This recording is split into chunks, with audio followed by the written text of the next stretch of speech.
Muy buenos días, hermanos. ¿Cómo está el ánimo esta mañana? Muy bien. Ok. Después de esa mañana donde estuvimos juntos orando, después de esa noche de canto que tuvimos ayer, hermosa, de verdad muy, muy bendecida. Así que hoy día vamos a tener nuestra quinta y última sesión.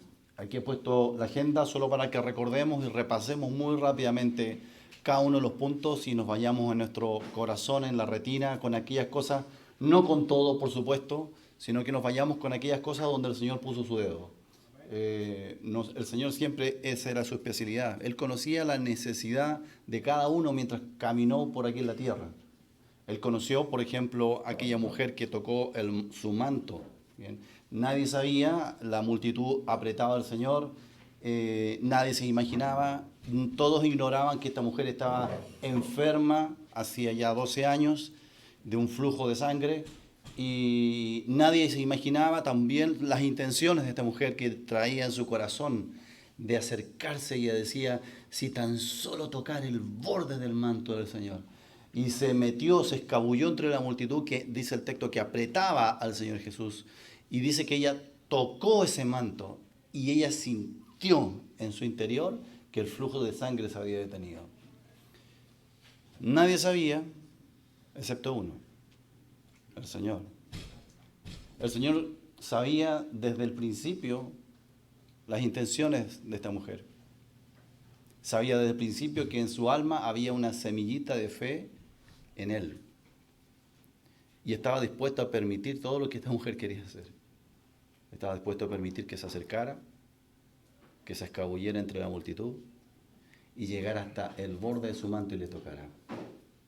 No era el manto del Señor que tenía el poder, era el Señor mismo.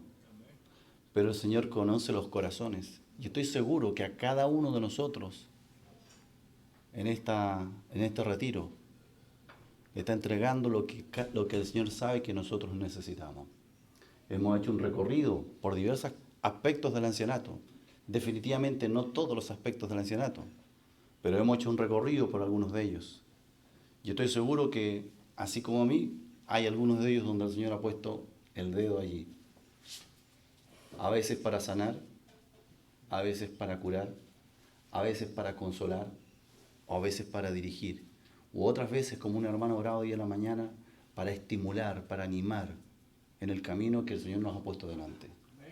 Así que, primer punto, estuvimos viendo que el ancianato es un ministerio, es un servicio para el Señor, en donde estamos llamados a ser siervos, pero también en medio de siervos. Que la iglesia tiene un carisma, tiene una impronta que se caracteriza porque está llena de siervos para Dios. Y esos siervos tienen un servicio. Y por tanto, ahí nos quedamos con con un par de desafíos, ¿cierto? Un primer desafío es poder revisar nuestro propio servicio de ancianos para con la congregación, para la iglesia, para el Señor. ¿Qué es lo que nuestro servicio qué lo está caracterizando nuestro servicio? Poder revisar no solo lo que estuvimos viendo durante este fin de semana, sino revisar lo que nosotros sabemos, porque estamos instruidos en la palabra. Lo que nosotros sabemos que son nuestros deberes, que están escritos en las Escrituras. Pero a veces nos dedicamos a bastantes más cosas por necesidad que no están aquí. Entonces el primer desafío es que revisemos nuestro servicio, Señor. Que lo revisemos así como yo puse un ejemplo, pero puede ser de muchas maneras. De que uno se siente en lo privado, en lo personal. No es necesario que lo compartas con nadie, pero ojalá lo compartas con tus ancianos. Pero es privado, en donde tú escribas en una hojita qué es lo que tú crees que tú realizas para el Señor como anciano. Cuáles son las características, que redactes un párrafo escribiendo lo que tú, a la manera de Pablo, escribiendo lo que tú observas de tu ministerio. A lo mejor sería un buen ejercicio hacerlo junto con los ancianos. Es decir, hermano, tú eres coanciano mío, redacta en una hojita lo que tú ves de mi servicio. Así, honesto, lo más sincero posible. Sincero en amor, ¿eh? Pero sincero. Primer desafío. Y segundo desafío para con la iglesia, instruir, las dos I, ¿cierto? E influir. Instruir e influir a la iglesia, pero en esta mirada de la congregación, que estamos llamados todos, no solo los ancianos, todos estamos llamados a ser siervos, y por tanto a tener un servicio hacia los hermanos, hacia los hijos de Dios. Ese fue el primero. El segundo, el carácter de los ancianos. Esto siempre es duro revisarlo, hermanos. Siempre es difícil, es complicado y es duro. Porque nos pone el estándar, nos pone la vara, nos dice, es aquí. Y uno siempre queda corto. Así que no se sienta podrido, que decimos en Chile, por quedar corto, hermano. Es el estándar que pone las Escrituras. Es nuestra aspiración, hacia allá debemos mirar. Y partimos diciendo que el estándar es un estándar de carácter, no de requisitos que uno puede llenar así como un clic, cumple o no cumple. Es un carácter de estos ancianos. Y por tanto si uno los cumple holgadamente o si tiene deficiencia en alguno de ellos, no es para descartar al anciano, ¿ah? Sino que más bien es para reunirse con él y conocer su vida. Conocer ese aspecto que él mismo juzga que está deficiente. O a lo mejor alguno de sus coancianos juzga que está deficiente. Pero no es para descartar o para aprobar, es para acercarse a la vida y a la experiencia de ese hermano en la fe. Y conocer aquel aspecto y ver si necesita oración, si necesita compañerismo, si necesita consejo, si necesita ayuda. A veces simplemente necesita ser escuchado. A veces con simplemente hablar a uno se le aclara las cosas. Pero a veces no tiene con quién hablar algo muy privado, muy íntimo. ¿Y con quién debiera poder hablarlo? Con los coancianos. Tenemos que cultivar esa relación de confianza entre los ancianos, de alta confianza. Tercero, la iglesia a quien servimos.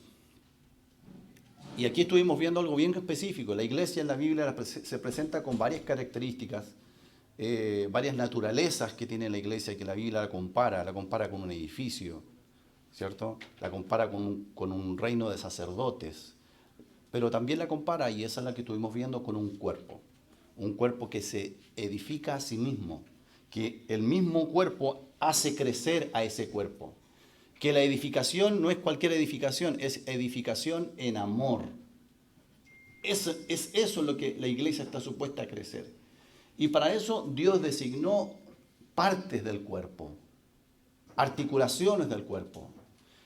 Pero las partes primero, antes de estar articuladas, tienen que estar empezando a trabajar. El Señor se encarga de unirnos, pero cada parte debe cumplir su función, según la actividad propia de cada miembro. Y ahí el rol del anciano nuevamente es las dos I: instruir, influir. Instruir, influir. Hermanos, esto es un cuerpo. La iglesia es el cuerpo del Señor. Debemos ser edificados en amor, pero eso debemos ser, no es que viene de alguien de afuera a edificarnos en amor. Usted tiene un rol que cumplir, hermano, de edificarnos en amor. La iglesia crece en la medida que cada uno de los miembros trabaja para edificar la iglesia. Eso es lo que el texto nos dejaba como enseñanza. Cuarto, los tres no del ancianato. Lo estuvimos viendo ayer rápidamente ahí en Primera de Pedro, ¿cierto?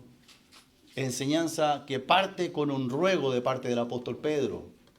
Y ahí Pedro nos entrega no todo, pero una parte importante de las cosas que él piensa del ancianato. Él se pone al lado de los ancianos como un coanciano y se pone a rogarle a los ancianos, les ruega que hagan su labor de anciano. Ruego a los ancianos, cuiden a la iglesia. Cuídenla, cumplan el deber que tenemos para con la iglesia, pero cuídenla teniendo tres cuidados, ¿cierto? Tres cuidados, tres no. Hoy día vamos a ver la quinta y última sesión. Yo estuve orando mucho, hermanos, por toda esta preparación. Un privilegio que me ha correspondido estar aquí delante de ustedes, procurando enseñarles, procurando traerles la palabra de Dios. Y preparando los mensajes, llegué a este último mensaje. Y dije, bueno, es como una despedida. Bueno, también me estoy despidiendo. Y he estado muy contento de poder estar acá. No solo en este retiro de ancianos, pero en especial en este retiro de ancianos. Este retiro fue el que, como dije al principio, fue el que gatilló la extensión de mi viaje. Podría haber sido una semana, podría haber sido un mes, fue 3 meses. ¿Por qué? Porque la última actividad, que fue la primera después de Providence, comprometida, era esta. Así que gracias, hermanos, por la confianza entregada, gracias por el compañerismo que me han entregado y la verdad estoy muy contento de haber estado acá. Vamos a ir a Hechos de los Apóstoles, capítulo 20.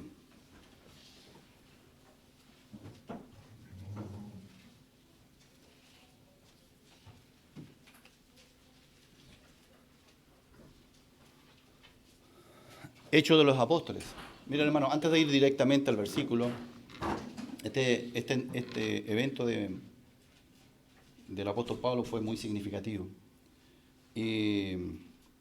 Y han ocurrido así en la historia de los seres humanos despedidas importantes. Por ejemplo, hubo un hombre muy famoso que fue Churchill, de la Segunda Guerra Mundial en Inglaterra, por ahí por el año 1940. Cuando la Segunda Guerra Mundial se encontraba en su punto más decisitorio, estaba llegando a un punto de inflexión. Los alemanes estaban prácticamente ganando la guerra, estaban conquistando Polonia, diferentes países de esa zona más oriental de Asia, y era verdaderamente una amenaza. Y el Reino Unido, que era una potencia mundial en aquel momento, decide nombrar a un hombre que era Winston Churchill, y como su primer ministro, pero el primer ministro era el que estaba a cargo al frente de la guerra.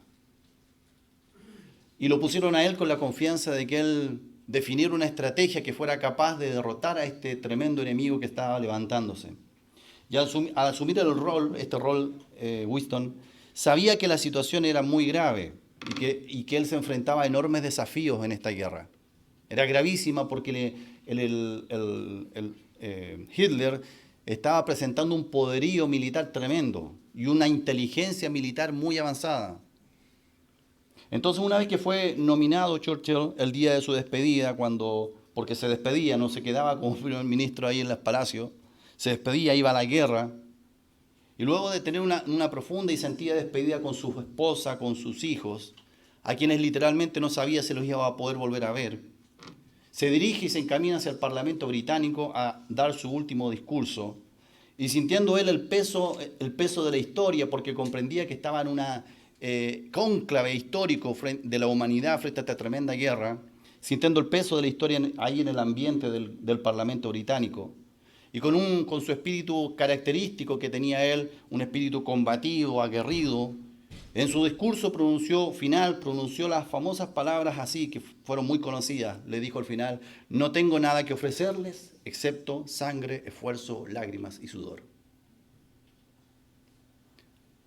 Hoy quiero que vayamos a un momento histórico también de peso eterno en el relato bíblico, en el relato y el desarrollo de la iglesia. Ya no de peso histórico para esta sociedad, sino de peso histórico en el desarrollo de la eternidad. Hechos capítulo 20, versículo 17. Lo vamos a leer, pero ya todos saben de qué se trata. Dice el versículo 17. Enviando pues desde Mileto a Éfeso, hizo llamar a los ancianos de la iglesia. Cuando vinieron a él, les dijo: vosotros sabéis cómo me he comportado entre vosotros todo el tiempo desde el primer día en que entré en Asia, sirviendo al Señor con toda humildad, con muchas lágrimas y pruebas que me han venido por las acechanzas de los judíos. Y como nada que fuese útil, he rehuido de anunciaros y enseñaros públicamente y por las casas, testificando a judíos y a gentiles acerca del arrepentimiento para con Dios y de la fe en nuestro Señor Jesucristo. Ahora, he aquí, ligado yo en espíritu, voy a Jerusalén, sin saber lo que allá me ha de acontecer, salvo que el Espíritu Santo, por todas las ciudades, me da testimonio diciendo que me esperan prisiones y tribulaciones. Pero de ninguna cosa hago caso, ni estimo preciosa mi vida para mí mismo, con tal que acabe mi carrera con gozo y el ministerio que recibí del Señor Jesús, para dar testimonio del Evangelio de la gracia de Dios. Y ahora, he aquí, yo sé que ninguno de vosotros, de todos vosotros, entre quienes he pasado predicando el reino de Dios, verá más mi rostro. Por tanto, yo os protesto en el día de hoy que estoy limpio de la sangre de todos, porque no he rehuido anunciaros todo el consejo de Dios. Versículo 28. Por tanto, mirad por vosotros y por todo el rebaño en que el Espíritu Santo os ha puesto por obispos, para apacentar la iglesia del Señor, la cual Él ganó por su propia sangre. Porque yo sé que después de mi partida entrarán en medio de vosotros lobos rapaces, que no perdonarán al rebaño. Y de vosotros mismos se levantarán hombres que hablen cosas perversas para arrastrar tras sí a los discípulos. Por tanto, velad, acordándoos que por 3 años, de noche y de día, no he cesado de amonestar a cada uno, amonestar con lágrimas a cada uno. Y ahora, hermanos, os encomiendo a Dios y a la palabra de su gracia, que tiene poder para sobreedificaros y daros herencia con todos los santificados. Verso 33. Ni plata, ni oro, ni vestido de nadie he codiciado. Antes vosotros sabéis que para lo que me ha sido necesario a mí y a los que están conmigo, estas manos me han servido. En todo os he enseñado que trabajando así se debe ayudar a los necesitados y recordar las palabras del Señor Jesús, que dijo, más bienaventurado es dar que recibir. Cuando hubo dicho estas cosas, se puso de rodillas, oró con todos ellos. Entonces hubo un gran llanto de todos, y echándose al cuello de Pablo, le besaban, doliéndose en gran manera por la palabra que dijo de que no verían más su rostro, y le acompañaron al barco.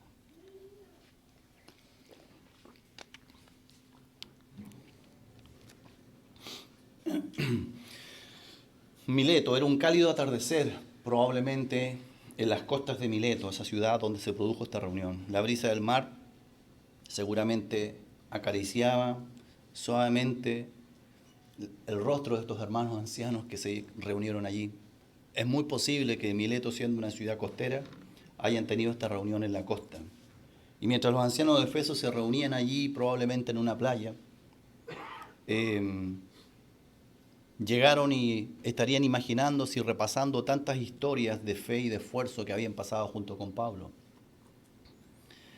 El sol en esa costa reflejaba los rostros llenos de varios hermanos, ancianos llenos de sabiduría, tal vez viendo al apóstol Pablo, y la nostalgia y la tristeza de todos empezaría a inundar sus corazones.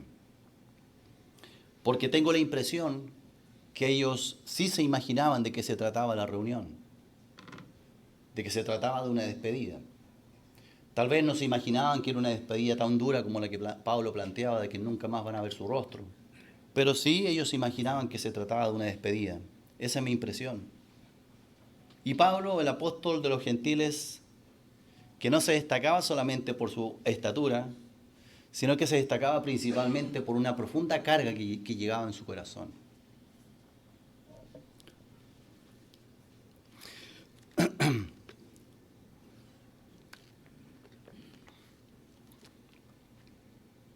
Bueno, y a medida que se acercaba el momento de su despedida, se apoderó, me imagino yo, el silencio en el grupo, cuando él comenzó a hablar.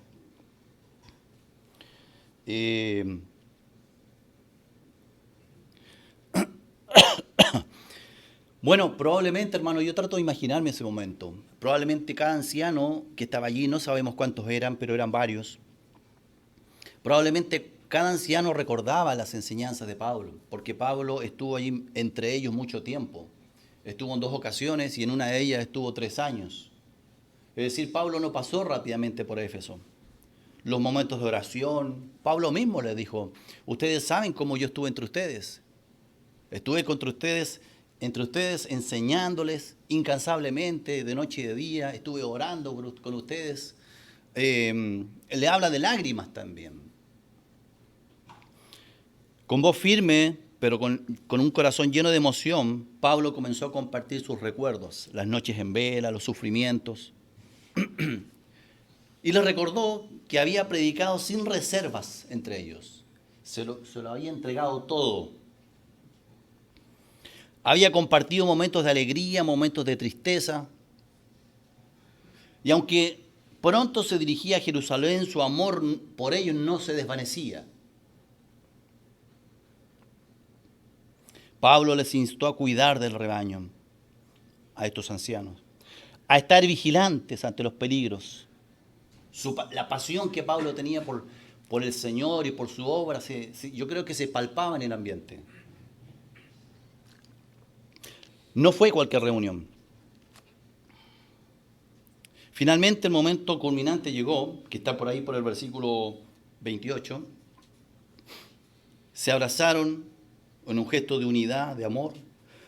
Las palabras de despedida resonaron ahí en el corazón de estos hermanos y oraron.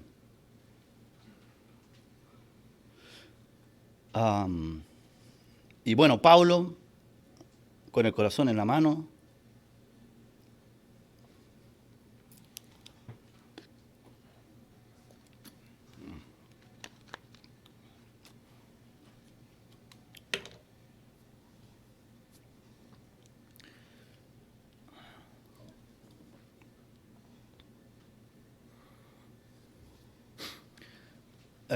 Pablo con el corazón en la mano sabía que era un adiós. Y ahora metámonos en la lectura del pasaje, hermanos. Este pasaje de Hechos contribuye, hermanos, a comprender bien la responsabilidad de los ancianos. En este pasaje, hermanos, Pablo contribuye a pesar de las emociones que expresa,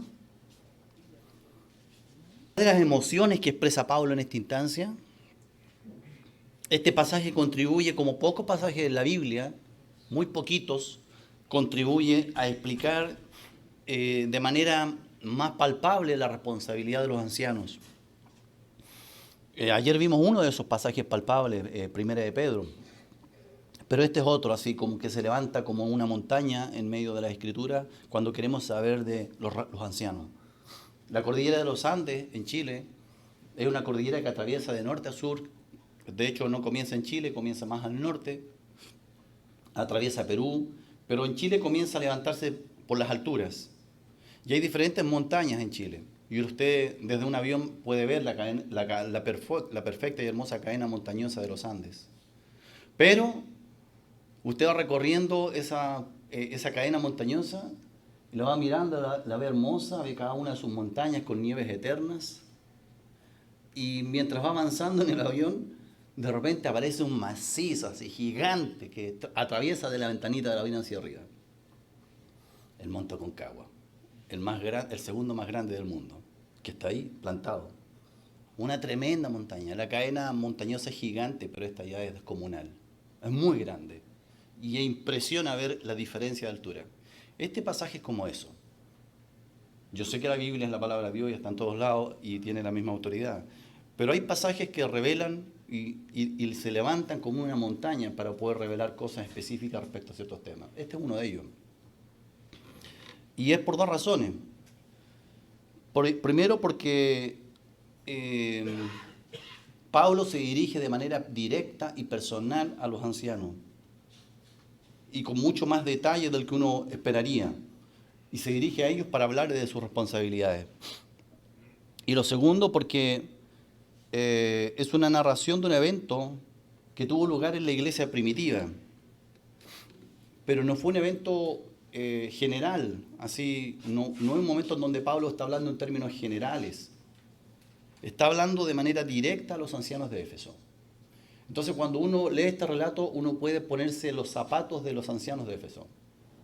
Y tal vez, y por eso hago todo este relato tratando de imaginarme la escena, porque quiero sentarme ahí, quiero estar en esa fogata al lado de Pablo escuchándole.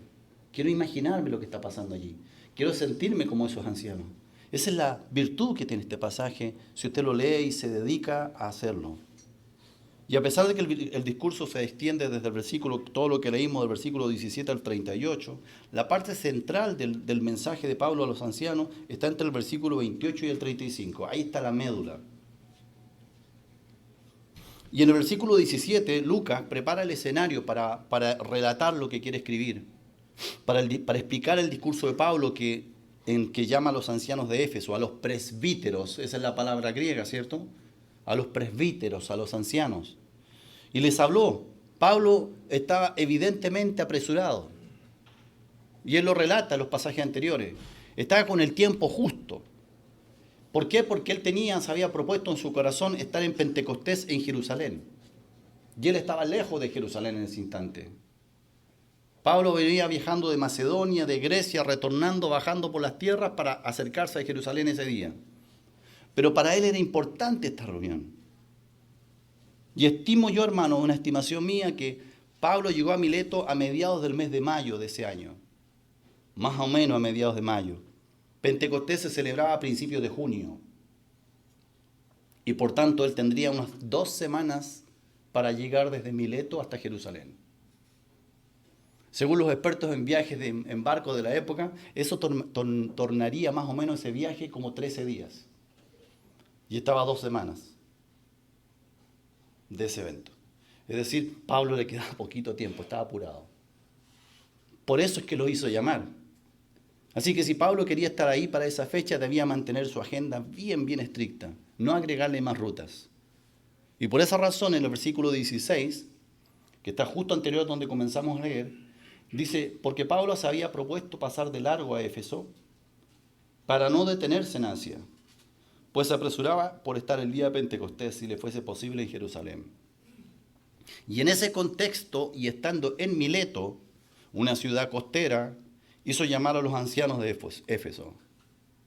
Los hizo llamar, así dice. Pablo tenía con él un equipo que venía trabajando con él. Él no andaba solo caminando. El equipo está en el capítulo 20, versículo 4, miren. Un equipo de hermanos. Le acompañaron hasta Asia. Con este equipo llegó hasta Mileto. Le acompañaron hasta Asia Sópater de Berea, Aristarco y Segundo de Tesalónica, Gayo de Derbe, Timoteo y de Asia, Tíquico y Trófimo. Es decir, andaba con un equipo importante de hermanos fieles, sirviendo al Señor. Y para que se cumplieran bien los tiempos, esa expresión que dice hizo llamar a los ancianos, implica que él envió a algunos de estos hermanos, los envió adelante hasta Éfeso, porque no existía celular, ni WhatsApp, ni nada de eso, ¿cierto? Ni correo electrónico para decirle, nos juntamos en Mileto. No fue así la cosa. Él agarró a algunos de estos hermanitos que andaban con él. Yo digo hermanitos, pero eran tremendo hombre de Dios, cada uno de ellos. Y le dijo, les debe haber dicho algo así, anda a Éfeso, reúnete con los ancianos de Éfeso, dile que yo voy en camino, pero que no voy a pasar por Éfeso, pero que me urge juntarme con ellos. Y que el lugar para juntarnos será Mileto, la ciudad costera. ¿Por qué Mileto? Porque ahí llegan los barcos de donde yo vengo. Así que diles que vayan y que lleguen tal día, porque en ese día yo llego un barco. No quiero perder tiempo. No estoy para esperarlos un día ni nada. Tienen que llegar ahí ese día. ¿Se acuerdan que Pablo estaba con el tiempo justo? 2 semanas, 13 días. Así que Mileto y Éfeso estaban a una distancia más o menos de 35 millas. Que con las supercarreteras pavimentadas que habían en la época, no, nada que ver, ¿cierto? En aeroburro, está buena esa. También una estimación es que a caballo esa distancia se recorría más o menos en una jornada de un día. 8 horas, 10 horas, a caballo. Además, los ancianos de Éfeso probablemente no eran personas muy jóvenes. No nos dice que hayan sido ancianos de edad, pero probablemente no eran personas muy jóvenes. Entonces, del versículo 18 a 27, Pablo relata su ministerio entre ellos. Porque estos ancianos llegaron, acudieron al llamado de Pablo y se juntaron con él en Mileto, hicieron ese viaje y llegaron de él. Por eso yo digo que estos hermanos ya sabían algo en qué Pablo andaba. Pablo anda apurado, requiere una reunión urgente con nosotros, no tiene tiempo. Sabían qué cosas le había pasado a Pablo en Grecia, las múltiples persecuciones, los peligros que tuvo de su vida. Así que podían imaginarse, si es que esos otros colaboradores no le adelantaron algo de la película, de qué se trataba la reunión. Entonces, previo al mensaje central que comienza en el versículo 28, entre el versículo 18 y el versículo 27, Pablo les relata a ellos su ministerio, entre ellos explica sus planes, su pasión por el servicio al Señor, su ministerio y el futuro que él creía que iba a tener, que es lo que le esperaba. Y entre todas las cosas que le dice, ustedes de aquí no me vuelven a ver. No sé si eso pasó o no pasó, porque no es que él haya decidido no volver a verlo. Él estimaba que no lo iba a volver a ver por las cosas que el Espíritu Santo le daba testimonio que le iban a ir pasando. Entonces él sospechaba que ya no lo volvían a ver.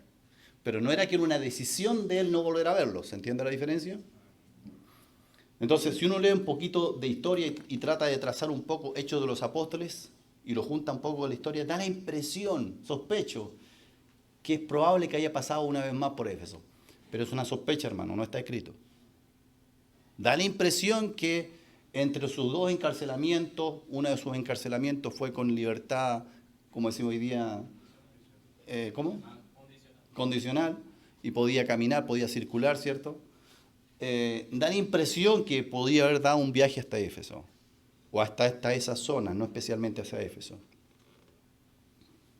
Así que el versículo 18 dice que cuando vinieron a él, les dijo, así dice el versículo 18, da la impresión por cómo Lucas escribió, por la forma de escribir, deja la impresión que Pablo no esperó mucho para comenzar su discurso. No es que llegaron y nos vamos saludando y vamos, ahí hay un tecito, un cafecito como hacemos nosotros, y empezamos a compartir y nos saludamos, cómo has estado tanto tiempo, o qué gusto conocerte, o de dónde eres tú. Da la impresión que Pablo no dejó nada de espacio para nada de eso. Estaba apurado. Y no esperó mucho para comenzar su discurso, porque dice cuando vinieron a él les dijo, no hay espacios ahí. Y les dice, vosotros sabéis. Y cuando Pablo se expresa así, en el idioma de Pablo habrían varias maneras, bueno, disculpen hermano, habrían varias maneras para decir sabéis. No les voy a poner la adivinanza, simplemente les voy a decir que él dijo, vosotros saben, porque ustedes tienen bastantes antecedentes para saberlo. Saben de experiencia, ustedes saben cómo yo fui entre ustedes. Ustedes lo vivieron, estuvieron conmigo ahí codo a codo. Ustedes saben. Tienen la certeza, tienen la seguridad. Pablo, como dije, había estado 2 veces en Éfeso. Y en su segundo viaje misionero, pero también en su tercero. Y en este tercer viaje misionero, él se quedó allí. Lo más largo que hizo jamás Pablo fue aquí en Éfeso. De ahí sigue, me parece que Corinto, estuvo en Corinto como 1 año y tanto. Pero lo más largo que Pablo hizo fue en Éfeso, 3 años. Ajá. Y fíjense que los viajes misioneros de Pablo, que ¿cuántos fueron? 3, ¿cierto? Y luego su viaje por encarcelamiento, pero fueron 3 viajes misioneros. ¿Cuánto duró cada uno de sus viajes misioneros? Más o menos, así, una idea. ¿Cuánto duraba cada uno de ellos? Si Pablo salía desde Antioquía, obra misionera, regresaba y reportaba. ¿Cuánto duraba más o menos ese viaje, cada uno de ellos? Por allá quieren decir. Una idea, 1 año. Bien, una idea, ya tenemos 1 año. ¿Alguien más dice algo? 2 años. 2 años, ok. Estamos en una subasta. Bueno, más o menos el viaje más corto, 1 año y tanto, que fue el primero, hermano, el primer viaje misionero. Y el último viaje, el tercero, fue casi 4 años. ¿Qué fue este? ¿Por qué menciono esto? Porque en Éfeso estuvo 3 de los 4 años. Es decir, prácticamente su tercer viaje misionero, si bien visitó muchos lugares, en términos de cantidad dedicada y tiempo gastado, prácticamente ese viaje fue para Éfeso. Es decir, Pablo se dedicó a esta iglesia. No sé por qué, pero sí sé por qué. El Señor se lo dirigió de esa manera. Es decir, un tremendo siervo de Dios que dejó un impacto tan marcado en toda la civilización occidental a través de su ministerio, dedica su último viaje, se le está apagando la mecha de su vela y lo dedica para estar en una sola iglesia, Éfeso. Así que cuando él avanza con su viaje y está terminándolo, le quedó una colita de ese viaje, gastó como un poco menos de un año más en el resto que visitó de Macedonia y de Grecia, luego regresó por donde mismo y dijo, tengo que pasar de nuevo por Éfeso, pero no puedo, no tengo tiempo. Llamemos a estos ancianos a Mileto, necesito hablar con ellos.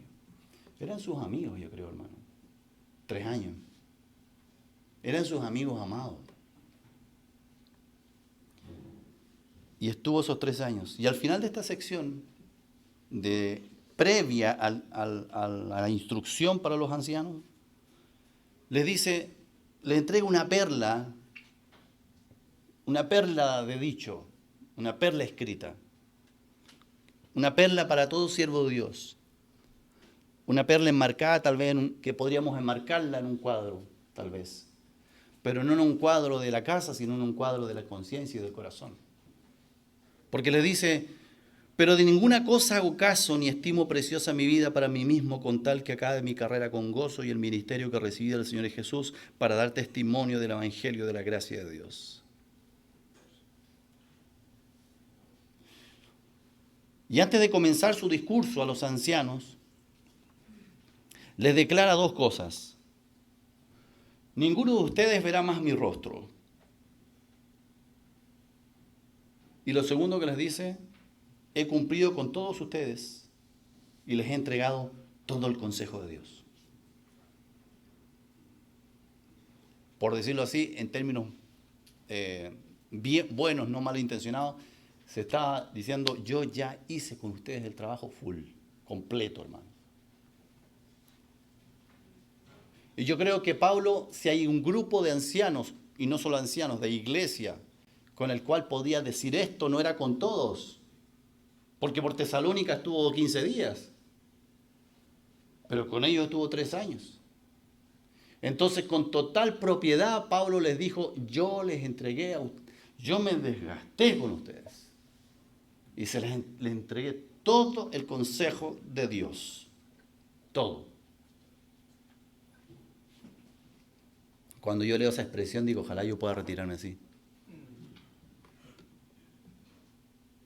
Tal vez no en una playa de Mileto, bueno, podría ser. Pero con esa expresión. Poder decirle a aquellos que estamos liderando, ya en los albores de nuestra vida, poder decirle, hermanos, yo les entregué todo a ustedes ya. Todo lo que Dios me dio se los entregué. No me guardé nada. Y yo me imagino las caras de esos ancianos. Entre asombro, tristeza, un sentimiento así como mezclado de responsabilidad, entre emociones y responsabilidad. Y trato de ponerme los zapatos de estos ancianos, imaginarme ellos están escuchando todo esto. De alguien que no era cualquier persona, no solo era el apóstol Pablo, era su amigo, aquel que se puso al lado de ellos a servir y que estuvo con ellos 3 años gastándose.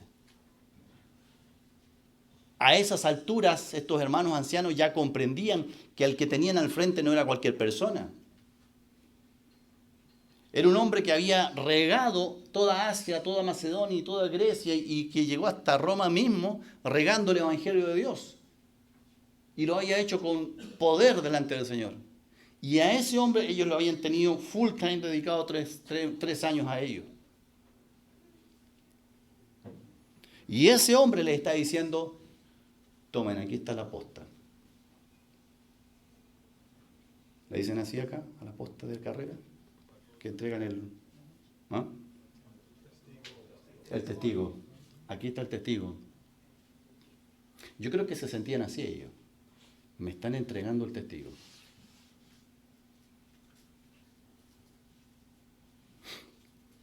Aquí está el versículo donde comienza el discurso. Digo comienza porque comenzó en el versículo 17, pero aquí es donde comienza la médula. Aquello por lo cual Pablo los reunió, esto les quería decir. Todo lo otro es introductorio, es contexto para que ellos entiendan lo que les quiere decir. Esto es lo que les quiere decir. Por tanto, mirad por vosotros y por todo el rebaño en que el Espíritu Santo os ha puesto por obispos para apacentar la iglesia del Señor, la cual Él ganó por su sangre. De ahí para abajo es toda la médula del mensaje. Aquí comienza.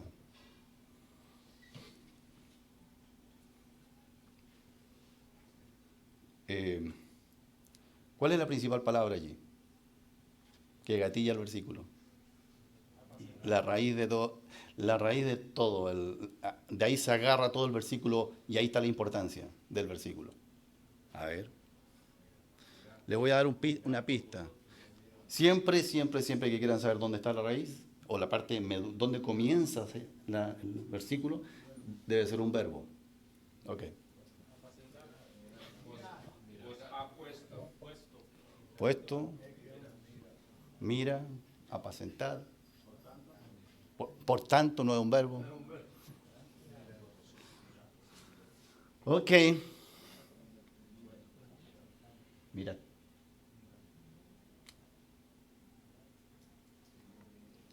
Ahí está la parte, de ahí se descuela el resto. Mirad.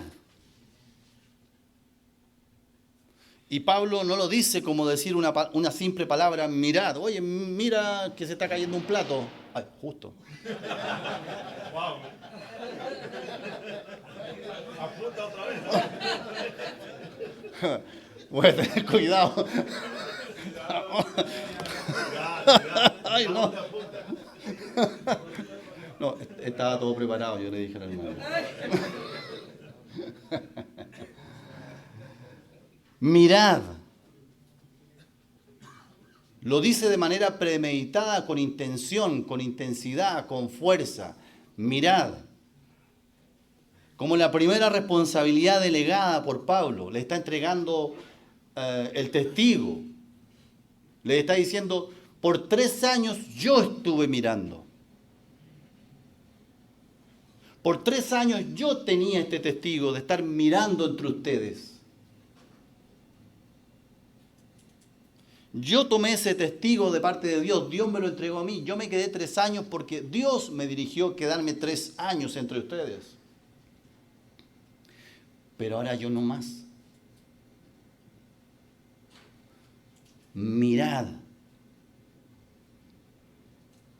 Y que en el idioma que a Pablo hablaba era, miren así con atención, con detención, no una mirada por encima.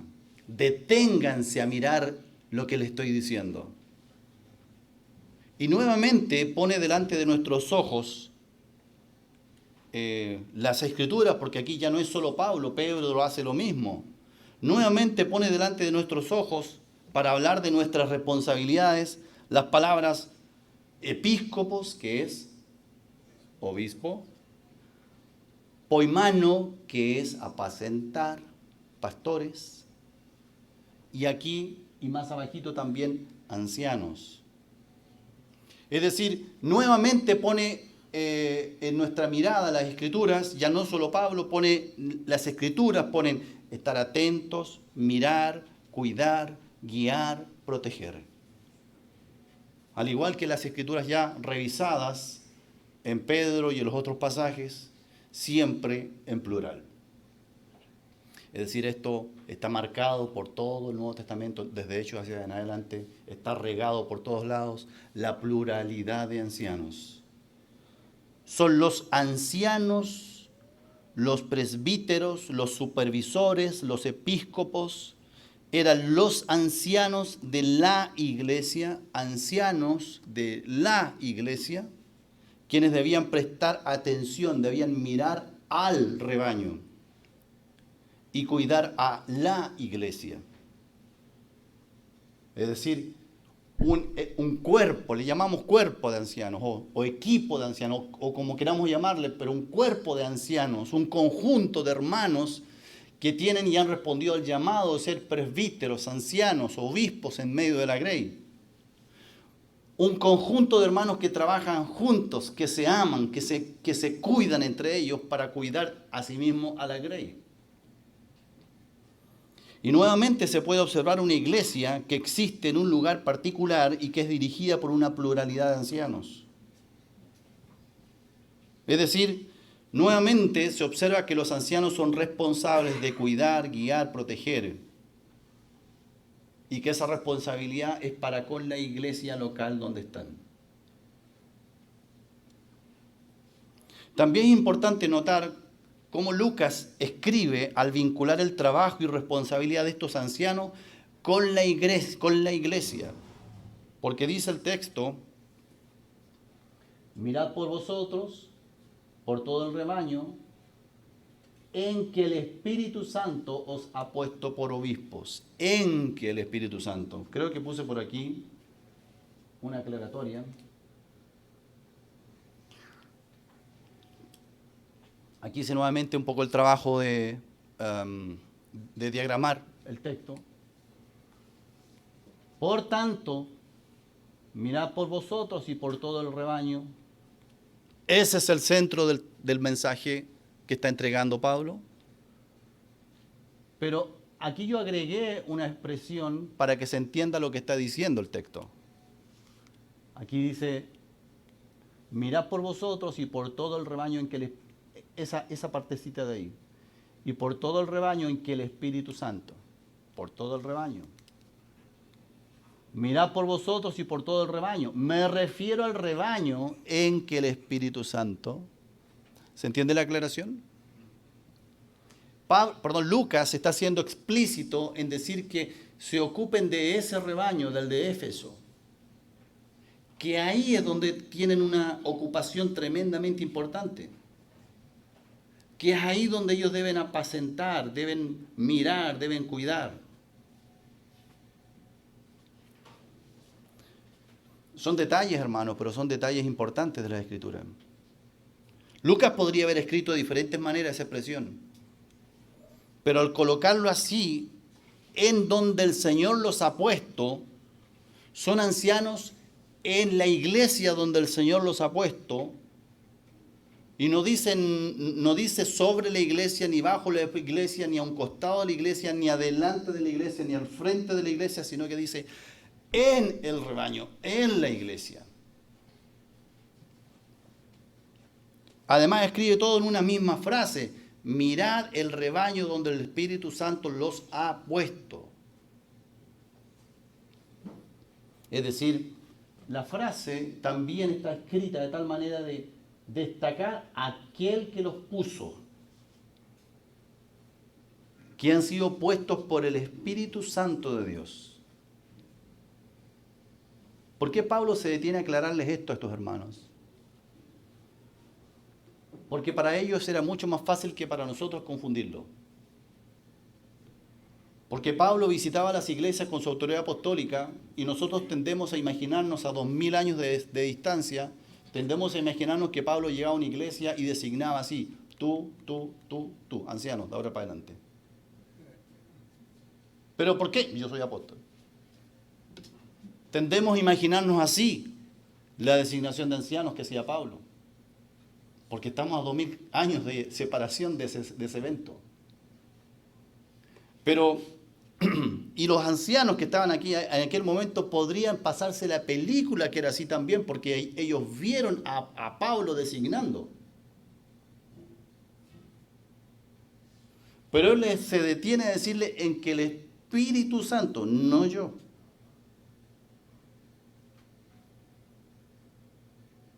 Es probable que él los haya señalado con su autoridad apostólica. Nadie tiene esa autoridad hoy día de andar señalando. Pero es probable que él los haya señalado con la autoridad apostólica. Pero lo que él les está diciendo es esto, miren hermanos, si es que yo los señalé porque yo pude percibir en mi rol de apóstol que era el Espíritu Santo el que a ustedes los estaba levantando en medio de sus hermanos. Yo lo único que hice fue identificarme con lo que el Espíritu de Dios estaba haciendo entre ustedes. Pero ustedes tienen que saber que es el Espíritu de Dios que cuida de la iglesia, que los ha puesto a ustedes como ancianos.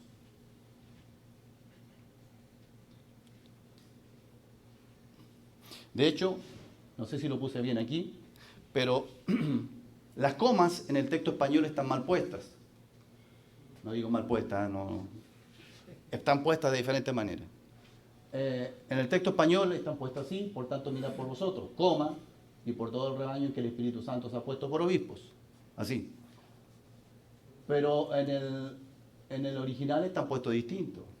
Mirad por vosotros y por todo el rebaño, coma, en que el Espíritu Santo se ha puesto por obispos. Es decir, la lectura es que tú te detengas a mirar hasta aquí. Mirad por vosotros y por todo el rebaño. Segunda sentencia, en que el Espíritu Santo los ha puesto como obispos. Mirad por vosotros, por todo el rebaño. Y luego agrega el versículo, tal vez más desconcertante cuando hablamos de la iglesia, porque dice el versículo 29, léalo porque no lo tengo aquí para proyectar, dice el versículo 29, yo sé, ustedes miren por vosotros y por todo el rebaño, miren, tengan cuidado de todo el rebaño y de ustedes, porque yo sé que después de mi partida entrarán en medio de vosotros lobos rapaces que no perdonarán al rebaño. Eso es lo que Pablo tenía en su preocupación más íntima en su corazón.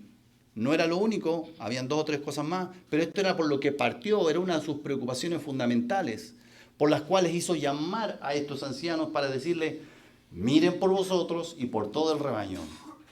¿Por qué miren? ¿Por qué nos encargas que miremos, Señor Pablo, si ya somos ancianos, ya estamos en la iglesia, estamos liderando? Ya llevamos más de 3 años en esto, Pablo. ¿Por qué nos llamas para decirnos algo que ya se supone que estamos haciendo? Estamos cuidando la grey. Y él les llama para decirles esto específicamente. Miren por ustedes y por todo el rebaño, porque yo sé que después de mi partida eso va a generar un punto de inflexión. Después de mi partida van a entrar en medio de vosotros lobos rapaces que no perdonarán al rebaño. Así que esta es una advertencia, una señal de peligro puesta en el camino. Paren un poco, porque allá adelante se viene algo duro, algo difícil.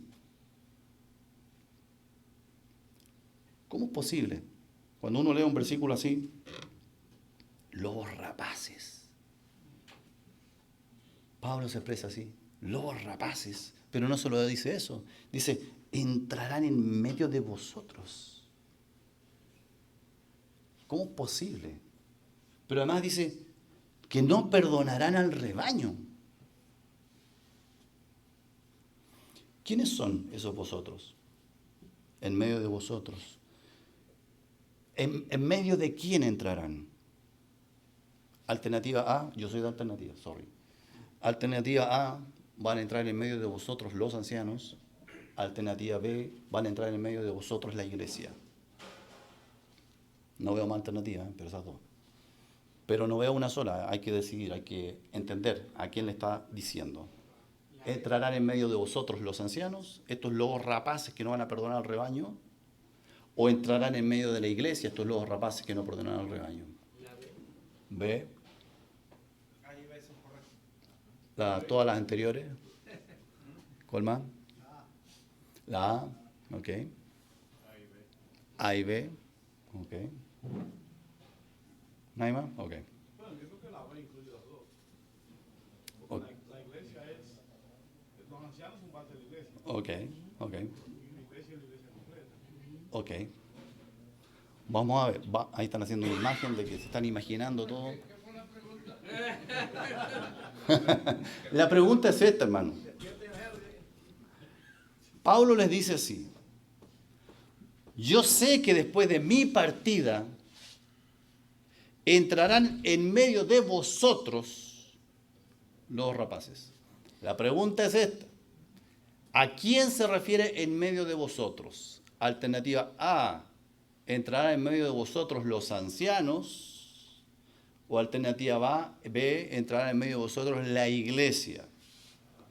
Según el verso 30, probablemente se refiere a los ancianos. Yo me quedo con la A. Yo creo que es la iglesia, porque cuando el lobo vino a atacar, no ataca al liderazgo, ataca a la iglesia. O sea que es importante entender entonces, porque se desprende enseñanza de esto. Por la débil, la presa débil. Ok. ¿Alguien más quiere opinar? ¿Vos lo vi levantando la mano o está pensando nomás con el de hoy? Bien, hermano, miren. Gramaticalmente hablando, la respuesta con un análisis gramatical únicamente, que es en medio de vosotros los ancianos. Y eso es grave. Y no es sencillo. Ya que este versículo 29 está en el contexto del versículo 28, el cual se refiere a vosotros los ancianos. El texto versículo 28, mirad por... Este pasaje ya te dice cómo entender el siguiente, porque separa en dos grupos. Yo estoy de acuerdo, los ancianos están en medio de la grey, pero aquí está haciendo la distinción para instruir. Mirad por vosotros y por el rebaño. Y cuando hace uso de la expresión por vosotros, es la misma expresión cuando dice entrarán en medio de vosotros. Entonces, el primer argumento es gramatical y es del contexto. El versículo 29 sigue distinguiendo entre vosotros y el rebaño. Léalo de nuevo. Yo sé que después de mi partida entrará en medio de vosotros, los rapaces, que no pertenecen al... Sigue haciendo esta misma separación el texto. Vosotros, rebaño. ¿Se entiende? Cuando dice, por tanto, después de mi partida entrará en medio de vosotros, se dice, entrarán en medio de vosotros los ancianos, los rapaces. Gravísimo.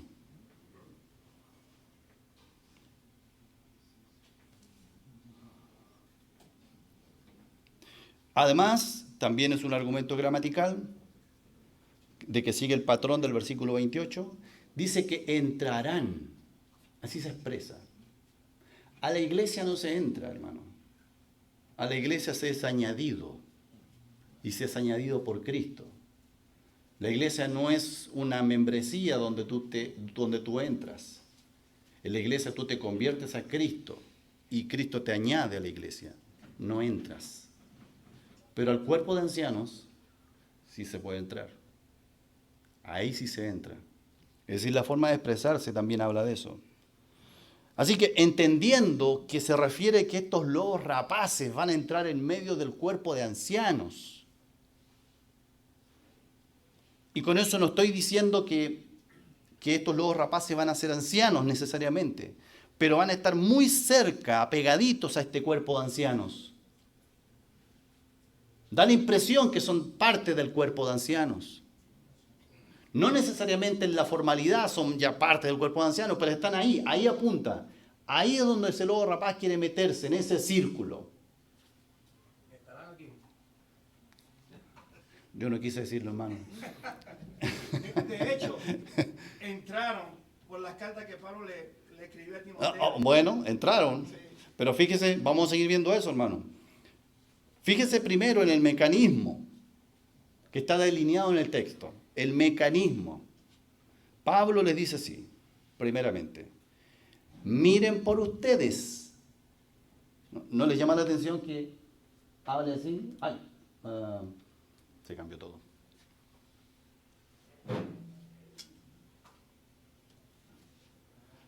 ¿No les llama la atención, hermanos, que haga esta separación en la exhortación, Pablo? Mirad por vosotros y por todo el rebaño. Como dijo el hermano, si los ancianos están dentro del rebaño, bastaba que hubiera dicho, miren por todo el rebaño al cual ustedes pertenecen. pero hace un énfasis, hace una separación allí. Y el objeto de hacer la separación no es decir que los ancianos son una casta separada, no.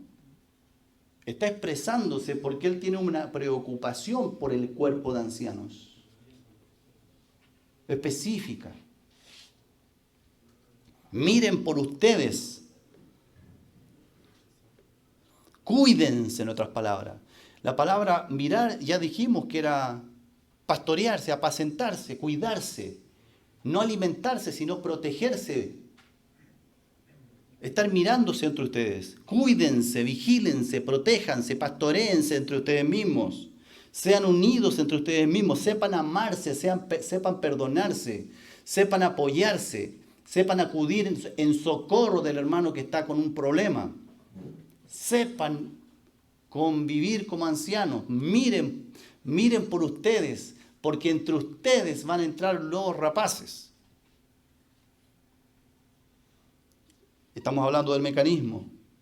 Estos lobos rapaces dice que entrarán, ese es el mecanismo, entrarán entre ustedes, y ese es el objetivo, entrar, acercarse al cuerpo de anciano, que la iglesia vea que ese lobo rapaz no es parte, pero está cerquita, está al lado. Es decir, los ancianos le entregan la oreja a ese lobo rapaz. Esa es su estrategia. Él no se ha mostrado aún como un lobo rapaz. Pero él quiere primero su estrategia, antes de decir soy un lobo rapaz y empezar a destruir. Él lo primero que hace es acercarse al cuerpo de ancianos. Y esto es sutil, porque es un engañador. Es decir, no es fácil darse cuenta. Pero si no están atentos, si no están alertas, lo van a descubrir cuando él se saque la capucha y empieza a dañar. Pero ya va a estar ahí, junto a ustedes. Mecanismo. No se pone a devorar directamente al rebaño. No llega así, ¡fua!, a devorar ovejas. Lo primero que se ocupa este hermano no es de devorar ancianos, sino de ponerse al lado de ellos. Ese es el mecanismo. Me pongo al lado de ellos, me mezclo con ellos, me hago pasar por ellos mismos. No devora a los pastores, los usa. Se introduce en el cuerpo de ancianos o se apega a ellos. Y desde ahí, desde el cuerpo, dice que él se levanta. Porque así es el texto, ¿no es cierto? Vamos al versículo 30. Estamos describiendo el mecanismo. Versículo 30. De vosotros mismos se levantarán hombres que hablen cosas perversas. Es decir, el mecanismo es que se mete, se apega en el cuerpo de ancianos sigilosamente. Y el cuerpo de ancianos lo ve como un hombre espiritual, como un creyente, como un hombre comprometido que gasta su tiempo para el Señor, para la obra, que además tiene habilidad para la palabra de Dios, que tiene dones, que tiene compromiso. Ven, apégate con nosotros. Y desde allí dice que se levanta.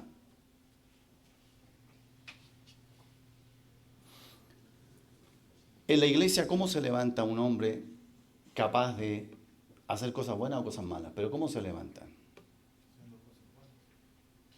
Pero, ¿cuál es su mecanismo de cobrar? Porque levantar habla de importancia, ¿eh? De que todos lo miren. Estamos todos al mismo nivel y alguien se levanta y lo observan. Parte del liderazgo, bien. Y el liderazgo está marcado fuertemente por la enseñanza. La iglesia tiene un ministerio preponderante. Tenemos muchos servicios en la iglesia del Señor. Hacemos muchas cosas para el Señor. Pero de todas las cosas que en la iglesia se hacen, el ministerio por excelencia en la congregación es el ministerio de enseñanza de las Escrituras. Entonces este hombre se levanta como probablemente un enseñador. Se distingue en la congregación como un hombre que se levanta y que está pegadito a los ancianos, es decir, ellos mismos lo validan.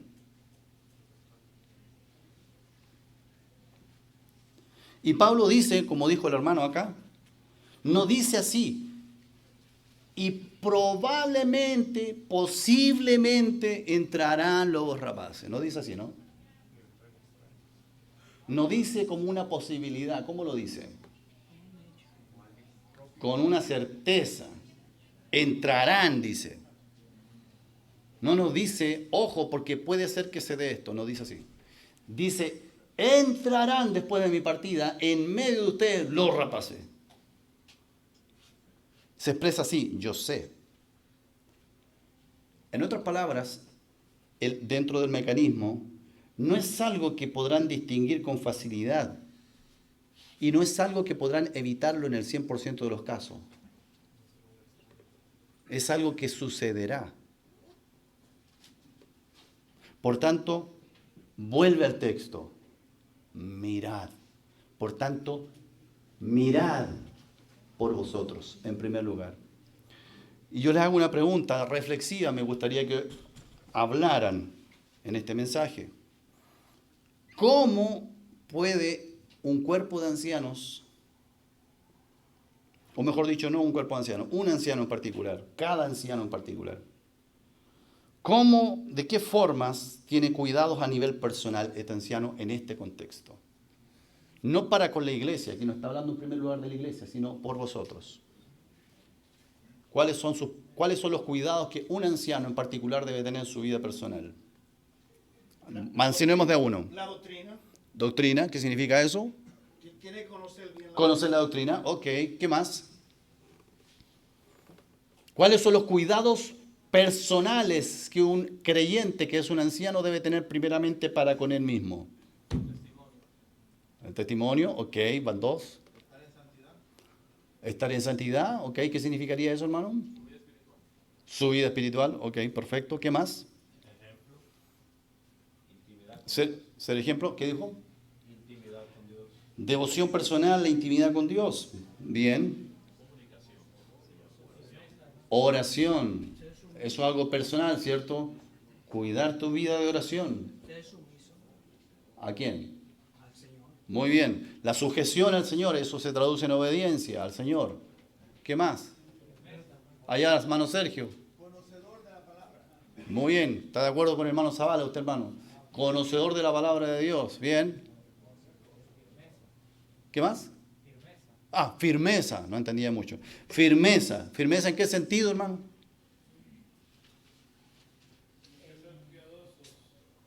Piadoso, dice el hermano por ahí atrás, no sé quién fue. Allá, ok. Piadoso. ¿Qué es piedad? ¿Ah?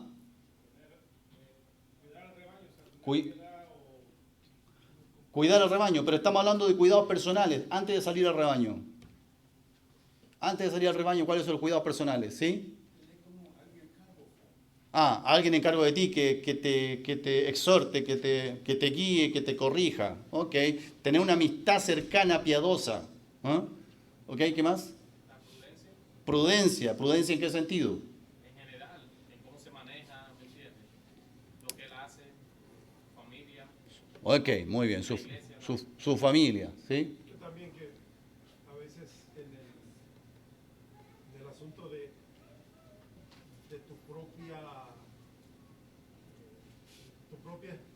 labor como anciano, como sobrevivedor, que no seas dado a que sea tu criterio el que se vaya por encima de las cosas, sino realmente el balance correcto de lo que yo pienso sopesado por lo que dice la Biblia. Ajá. Entonces tiene que mirar por eso, de que tú no seas el próximo Diótrefes, porque, a mí me gusta que se haga lo que yo digo. Ajá, muy bien, entiendo. Es decir, un poquito... Ajá, que no confíes en tus propias habilidades como que van por encima de las... Claro, es decir, como decía un hermano chistosamente, yo tengo la razón. ¿Y por qué? Porque en esto también tengo la razón. Que siempre tiene una autosuficiencia, que su opinión es, sinceramente cree que su opinión es la más valiosa. ¿Ah? Y no está No está diciéndolo engañosamente, realmente lo cree. ¿Ah? Eso es un problema, estoy de acuerdo. No caer en vacancia. Ojo, no caer en vagancia. ¿Quién cayó en vagancia en la Escritura? David, fue trágico, ¿no? Muy bien, vagancia. ¿Ok? Bueno, hermanos, todo lo que han dicho pertenece efectivamente al cuidado personal, íntimo de un anciano. Un anciano tiene que estar, en lo personal, tiene que estar alerta en su vida espiritual. Alerta de lo que todos sabemos, de su andar diario con Dios, de su comunión con Dios, de su lectura de la palabra de Dios, pero no únicamente su lectura, cómo yo estoy reflexionando en la palabra de Dios para que ella me influya, me impacte, vaya transformando mi vida. De las decisiones que tomo a nivel personal cuando yo leo las Escrituras, que en mi vida no estén existiendo áreas de desobediencia persistente. No únicamente de desobediencia, sino de desobediencia persistente. ¿Por qué hago esa separación? Porque la Biblia dice que si alguno no tiene pecado, el tal es mentiroso. Es decir, todos desobedecemos en alguna manera y en muchos momentos. Desobedecemos a Dios y su palabra. Pero donde tenemos que cortar, filtrar, revisar, corregir, es cuando la desobediencia empieza a fijarse en nuestra conducta y en nuestra vida. Desobediencias persistentes, porque ahí la palabra de Dios empieza a ser resistida por tu alma. Entonces, ¿qué desobediencia persistente yo como anciano estoy teniéndole a Dios? También cuidar tu propio corazón de los engaños de este engañoso corazón. Y hay diversas áreas que existen ahí. Amargura. A veces los ancianos nos amargamos por cosas vinculadas con nuestra familia, cosas vinculadas con nuestros hijos, cosas vinculadas con la misma iglesia. Nos amargamos porque las cosas no andan conforme a lo que yo creo que deben andar. Nos amargamos. Y esa amargura arruina el corazón de ese anciano. Y el problema es que lo pudre. Y la pudrición es así, paulatina, de a poquito. No pudre de un día para otro. La insatisfacción, la ingratitud, las codicias, las aras de desobediencia persistente, como dije. ¿Y qué digo más? Lo que hemos estado viendo acá. El carácter o la experiencia de un cristiano lidiando con su carácter. Su matrimonio, su esposa. Un anciano tiene, fíjese, un hermano ayer me hablaba de la cantidad de actividades que los ancianos tienen que hacer y cómo pueden cumplir la cantidad de responsabilidades que tienen. Yo le diría, hermano, que para eso nadie es suficiente y ni será suficiente. Es más, el Señor sabía que íbamos a ser insuficientes. Y el Señor no nos puso como ancianos porque somos hombres orquesta, que somos capaces de hacerlo todo, súper poderoso, capaces de administrar absolutamente todas las cosas que están bajo nuestra responsabilidad. No. Pero hay una cosa que no tenemos que perderla. No confundirnos. No puedo descuidar mi hogar. Y el hogar tiene una primera gran preocupación. No los hijos. Los hijos el día de mañana se van y toman sus propias decisiones. Y cuando salen de la casa ya no están bajo el alero de mi responsabilidad. Pero hay una preocupación que el anciano no debe descuidar. Su matrimonio, su esposa. Siempre monitoreando, siempre vigilando, siempre observando a la más importante de sus ovejas. ¿Podría resumir todo esto que se ha dicho en relación al cuidado personal, ser alguien lleno del Espíritu Santo? Sí, evidentemente, hermano, sí. Pero hay que abrirlo en muchas palabras, en muchas expresiones para hacer que lo entendamos. Y también, no lo descarto, si tiene hijos bajo su alero, hermano, el cuidado de sus hijos. Digo bajo su alero porque ahí es donde tiene responsabilidades. Los hijos siempre van a estar bajo el cuidado nuestro y nuestra oración, aunque ya estén fuera de la casa. Pero en términos de responsabilidad y de cuidados, cuando están bajo tu alero. Ok, ¿qué cuidados? Eso dijimos, cuidado a nivel personal, así privado, mío. ¿Y qué cuidados a nivel de cuerpo de ancianos? Porque aquí dice, mirad por vosotros. Y le está hablando no a la iglesia. ¿A quién le está hablando? Al cuerpo de ancianos. Mirad por vosotros. ¿Qué cuidados ustedes creen que pueden hacer prácticos? A lo mejor ya los tienen, o a lo mejor aún no los tienen y van a llegar a tratar de implementarlos. Pero ¿qué cuidados como ancianos, como cuerpo de ancianos deben tener entre ustedes? Abran sus micrófonos que no existen, pero ábranlos. A ver. La unidad. ¿Qué significaría eso, hermanos, en 2 o 3 palabritas?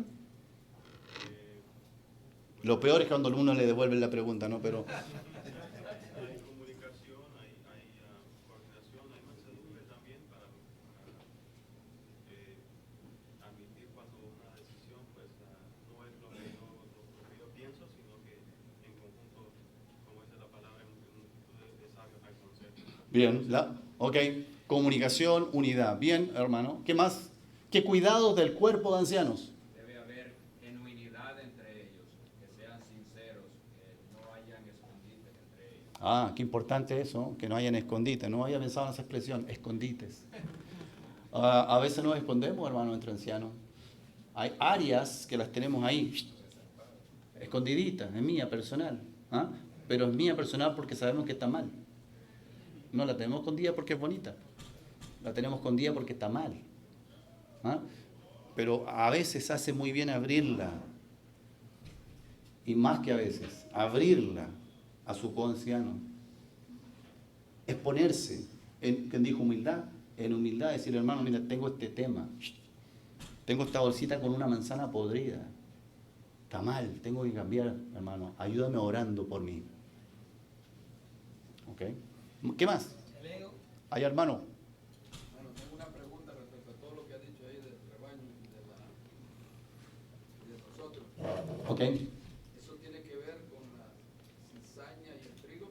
¿Sí o no? Yo diría que no, hermano. Es otro tema. Ese, sí. ¿El ego? ¿Cómo así? Explícalo. Cada quien tenemos nuestra forma de pensar y de actuar, pero a veces el ego nos traiciona. Bien, ok. Ok, entonces, para ponerlo en positivo, hermano, es decir, entre el cuerpo de ancianos nos protegemos cuando permitimos que el otro me hable. Cuando no soy ególatra, no soy egocentrista, cuando permito que el otro me influya, cuando permito que mi coanciano me llame la atención, me tire las orejas, o cuando permito que el otro anciano se meta en mi vida y me pregunte por cosas así medias personales, que a nadie le gusta abrir mucho sus cosas personales, pero yo permito que mi coanciano me una un poquito a él y le permito que me hable. A veces, hermano, a veces, y lo hablo un poquito desde algunas entrevistas que alguna vez he tenido, a veces los coancianos observan problemas matrimoniales en su coanciano, pero no dicen nada. No hablan. Y usted sabe que los problemas matrimoniales no comienzan así grandes, comienzan así. Y a veces en ese camino de crecimiento de ese problemita, el coanciano cuando ya está medio medianito el problema, lo ve, pero no dice nada. ¿Y por qué no dice nada? No le dice a su hermano en la fe, a su coanciano con el cual sirve, no le dice nada. ¿Por qué? Bueno, hay varias opciones, pero una de las opciones es porque el otro coanciano no le da chance de decirle nada. No le da la libertad, no le da la confianza, no le dice nada. O a lo mejor por su propia personalidad, que dice en una humildad mal entendida, dice, no, yo voy a orar. Tiene que decirle a su hermano, buscar las palabras, decirle, Señor, dame las palabras para decírselo, lo que yo estoy observando, a lo mejor estoy equivocado, pero tengo que decírselo, porque hay algo ahí en el seno de su matrimonio, que podría, no lo aseguro, podría ser un problema. Necesito ayudarlo, si es que es algún problema. Pero lo primero es escucharlo. Ok, hermano, ¿usted quería decir algo? Yo una vez hice eso, hermano, de llamar la atención a uno de mis hermanos ancianos. Y me Bueno, hermano, ¿sabe qué? Tengo que exhortarlo. Porque yo una vez hice lo mismo. No me dijeron así con un palo, no me cayeron con un palo, pero fue con una varita que me cayeron. Porque yo lo hice mal, hermano. Porque cuando uno quiere exhortar a alguien, normalmente uno va cargado. ¿Ah? Y yo le dije a este hermano, hermano, tengo algo contra usted. Y la Biblia me dice en Mateo que si toma 2 o 3 testigos, si no, yo venía cargado aplicando la escritura. Entonces este hermano con mucha sabiduría me dijo, me escuchó todo lo que vomité. Claro, que lo hice muy mal, justificado en la Biblia más encima. Y me dijo, hermano, perdóname, no lo quise hacer. Así, corta. Comprendo que te dañé. Pero después me dijo, hermano, lee más bajito el versículo. Yo ya me estaba parando así para irme, ya, misión cumplida, me había pedido perdón. Y yo estaba hasta con la Biblia abierta. Pero lee más abajo el versículo, me dijo. ¿Qué cosa? Si te oyeres has ganado a tu hermano. ¿Tú viniste con esa actitud de ganarme? Porque si yo te ofendí es porque yo ando mal. ¿Tú viniste con esa actitud de ganarme? Ay, como que me cayó un balde con agua fría. Dije, Ahora perdóname tú. tal cual, hermano. Yo llegué como David frente a Natán y el tal se ha muerto. ¿Ah? Tuve que pedirle perdón, hermano. Entonces, cuando vamos a exhortar a alguien, hermano, ojo, el espíritu de exhortar a alguien es ganarse a ese hermano. Y eso cambia muchas cosas en el corazón. Cuando usted se recuerda que el Señor, esa es la enseñanza que entregó. Entonces, ojo con eso. Entre ancianos tienen que exhortarse como hermanos, con amor. Yo sé que hay pasiones envueltas en muchas cosas. Yo sé que hay convicciones escriturales envueltas en muchas cosas y eso nos apasiona. Pero ojo que tienes al frente tuyo un hermano, alguien por quien Cristo murió. Es tu hermano. Una vez un hermano dijo, a veces hay hermanos que hablan mal de las iglesias. Y él decía, una vez un hermano dijo, yo no voy a esa iglesia porque esa es una iglesia muerta. Y él le llamó la atención. Dijo, hermano, mire, si usted llega a hablar alguna vez así de mi esposa, se la va a ver conmigo. Pero le advierto, esta es la esposa de Cristo. Tenga cuidado. Usted está hablando de la esposa del Señor. Porque todos y cada uno de los miembros y la iglesia en su totalidad son aquellos que Cristo ganó por su sangre. Eso implica, hermano, que nos vamos a cuidar entre ancianos, que es el tema nuestro. Nos vamos a cuidar. Vamos a abrirnos a que nos cuiden. Y vamos a tener el debido cuidado, misericordia, amor, cuando le hablemos al otro hermano para ganarnos al otro hermano porque vemos que hay algo mal. Seguimos. Sobre los lobos feroces. Versículo 30. Aquí creo que puse un versículo. Sobre los lobos feroces. ¿Sí? Perdón, solo quería agregar algo. Además, Adelante. considero que cuando se entra al grupo de círculo de ancianos, viene siendo como otro segundo matrimonio. Ajá. De que debe de existir la confianza, como dice, para encararse, para aceptar, para dejarse decir, porque no siempre va a estar correcto el uno o el otro, pero mediante el Espíritu van a llegar al... Muy linda analogía, hermano. Gracias. Es como un matrimonio. Sí, es como un matrimonio, efectivamente. Y hay que cultivarlo de esa manera. Gracias. Versículo 30 habla de los lobos feroces. Lo tengo acá abajo, aquí. Y vosotros mismos se levantarán hombres que hablen cosas perversas para arrastrar tras sí los discípulos. Puse estos dos versículos juntos porque el versículo 30 es la explicación del 29.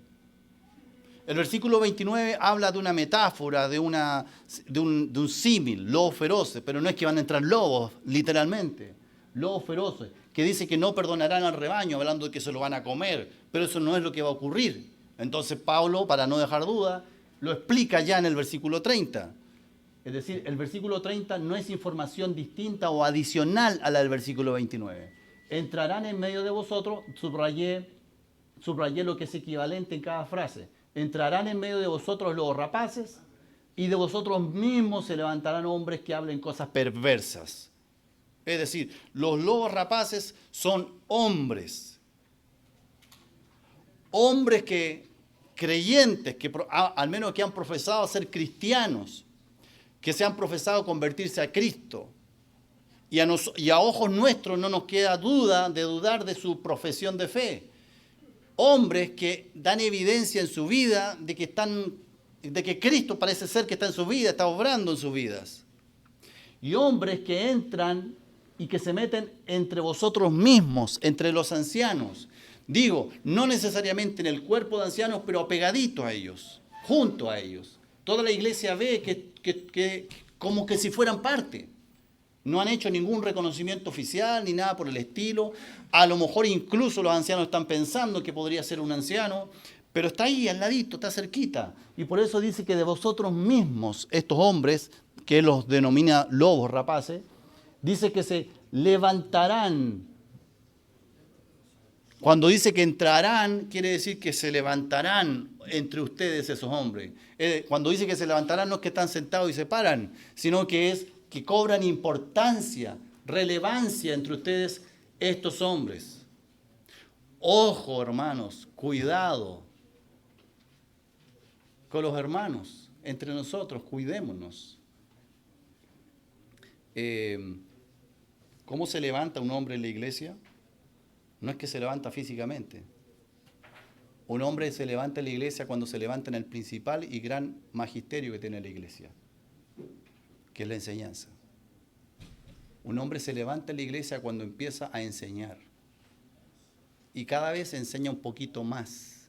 Y cada vez adquiere un mayor nivel de responsabilidad en la enseñanza en la congregación. Primero los ancianos lo observan porque predicó 10 minutos, dio un pensamiento, 15 minutos, 20 minutos. Después los ancianos se dan cuenta que lo está haciendo con fidelidad, cada vez que se le encarga lo hace. Después los ancianos dicen, bueno, ya podemos compartir una reunión de 30 minutos cada uno. Y hasta que sí, llega a tomar una reunión en solo. Y ha mostrado fidelidad y ha mostrado también habilidad para las escrituras. Ese es el proceso normal, no necesariamente para los lobos rapaces, para todos. Los hermanos que empiezan a levantarse entre nosotros. Pero, ojo, cuidado, que por ahí se meten estos lobos rapaces, estos hombres que entran a destruir la grey. Y ese es el cuidado. Entonces, los ancianos deben conversar entre ellos de quiénes son los que están enseñando en la congregación. ¿Quiénes son aquellos que se están levantando poquito a poquito enseñando en la iglesia? No conversar con maldad, conversar para conocer a ese hermano que está haciéndolo. Porque hermano, esto es un peligro, pero no es que todos sean así. Es como la excepción. Pero la actividad natural de los ancianos es que deben conversar de aquellos que están levantándose entre nosotros, levantándose, comenzando a enseñar. Es una hermosa actividad, pero de gran responsabilidad, enseñar en medio de la congregación. Debe ser un tema en la agenda de conversación, si es que existe una cosa llamada agenda, pero en las discusiones, en las conversaciones, en las juntas de ancianos, debe ser un tema de conversación los predicadores, en especial aquellos nuevos que se están levantando. No para decir, se está levantando un lobo rapaz. No, no para decir eso. Porque la mayor parte de los hermanos están ejercitándose delante del Señor para servirle con sus dones, sino para conocer a todos y cada uno de los hermanos que se están levantando. Tener ese ejercicio de revisar, de mirar, de observar. Porque en ese ejercicio es probable que puedan filtrar algo, puedan observar algo, puedan darse cuenta de algo. Aquí en Nueva York tienen algo que tienen hermanos que no perderlo. Tienen algo extraordinario ustedes los ancianos. Ya quisiera yo tener eso mismo en Chile. Ustedes pueden decir, no, hermano, no tenemos muchas cosas extraordinarias. Sí tienen una cosa muy extraordinaria, ustedes los ancianos. Ustedes tienen una reunión de ancianos entre iglesias. Y yo sé que siempre existe el peligro o la desconfianza de cuando se hacen cosas así. Más bien la desconfianza más que el peligro, la desconfianza. No, es que se puede transformar en un concilio. Sí, es cierto. Ese es un riesgo, es cierto. Pero esos riesgos se pueden cubrir de alguna manera. Hay sabiduría suficiente en un cuerpo de ancianos para cubrir esos riesgos. Pero el hecho es que se junten, hermanos, y tengan una rutina, y se junten para conocerse, para conversar, incluso para ni siquiera hablar de iglesia, es algo tremendamente valioso. Muy valioso. Sean celosos de no perder esa instancia tan extraordinaria que tienen, de juntarse, de hacer cosas juntos, de conocerse, de bromearse. Cuando yo llego aquí a este retiro y veo cómo se saludan, que se conocen, eso no es normal en este tiempo. En Chile alguna vez lo intentamos hacer. Hicimos una reunión, de ancianos de la zona. Invitamos eran algo así como 10 iglesias de la zona. Hicimos una conferencia de ancianos. Nunca más, hermano. No fue posible continuarla. Porque claro, ocurrió una cosa, que el predicador dijo una cosa, que a 2 o 3 no les gustó, y ya empezamos con problemas. La unidad, hermano, es un valor relevante en medio de la congregación y en especial en medio de los ancianos. La unidad de la iglesia. No pierdan esa instancia. Es más, a los ancianos que participan de esa reunión, les propongo que agreguen un punto en la agenda. Seguro que tienen una agenda, yo no la he visto, pero seguro que tienen una agenda. Agréguenle un punto a esa agenda. ¿Saben cuál? Punto en la agenda. Nuevos predicadores.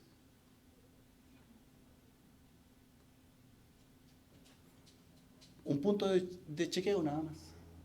No para controlar los predicadores que tienen las iglesias, no confundamos. No para controlar los que predican y los que no predican en las otras iglesias, no. Solamente para que los conozcan. Los hermanos de Lee Avenue, un ejemplo nomás, hermano Marco, no se fue. Estaba por ahí está.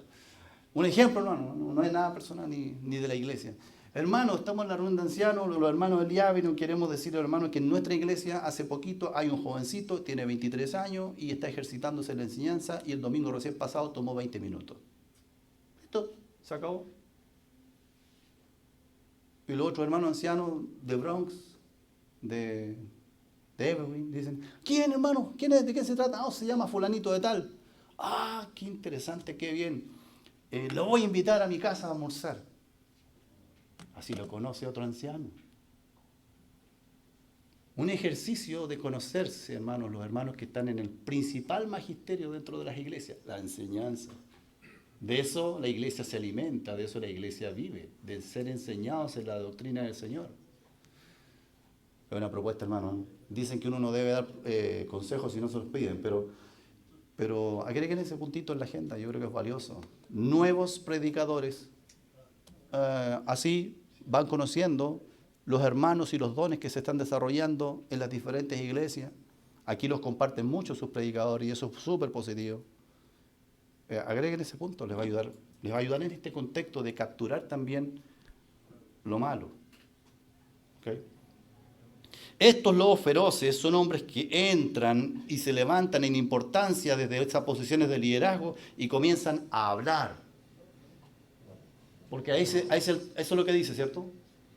Que hablen cosas perversas. Estos hombres, su habilidad es hablar. Comienzan a hablar. Influyen, pero para mal, pero de manera perversa, de manera torcida. No todos tienen la habilidad de reconocer cuando algo viene torcido. Cuando decimos torcido, ¿qué idea se les viene a la mente? Sinónimos de torcido, a ver, a viva voz. Desviado, bien. ¿Qué más? Doblado, muy bien. Perfecto. ¿Qué más? Yo tengo aquí como 20 sinónimos, hermano, así que lancen algunos más.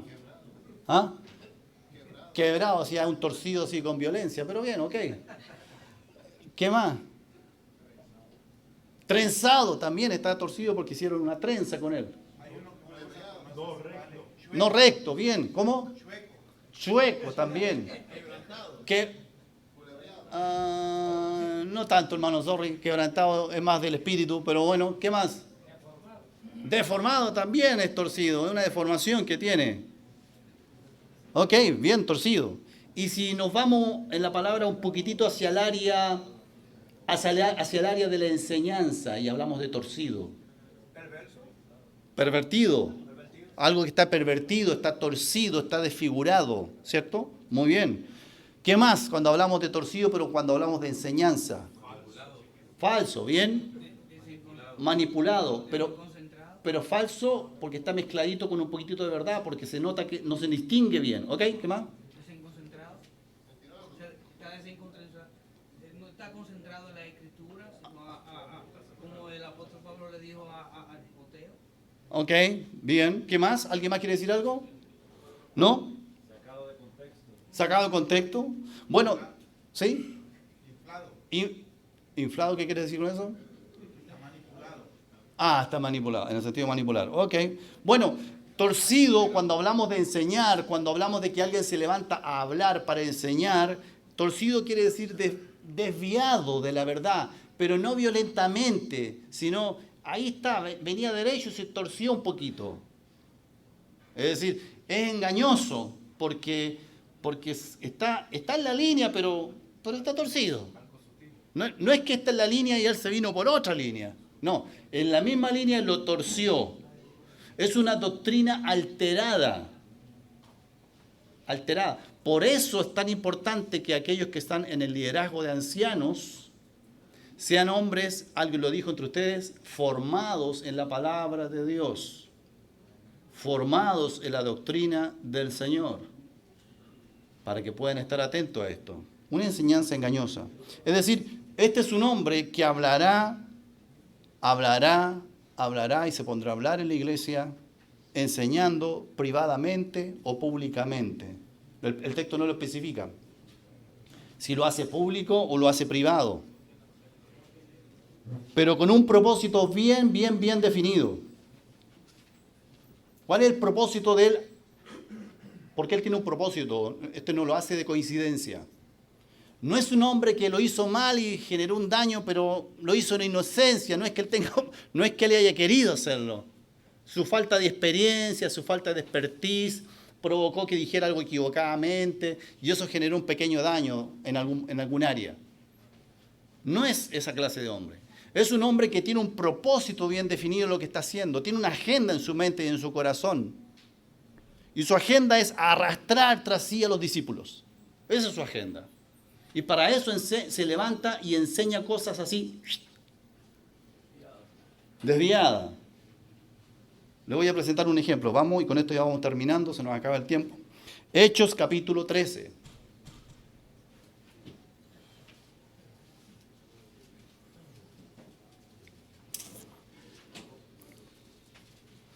Hechos 13. Dice, versículo 6.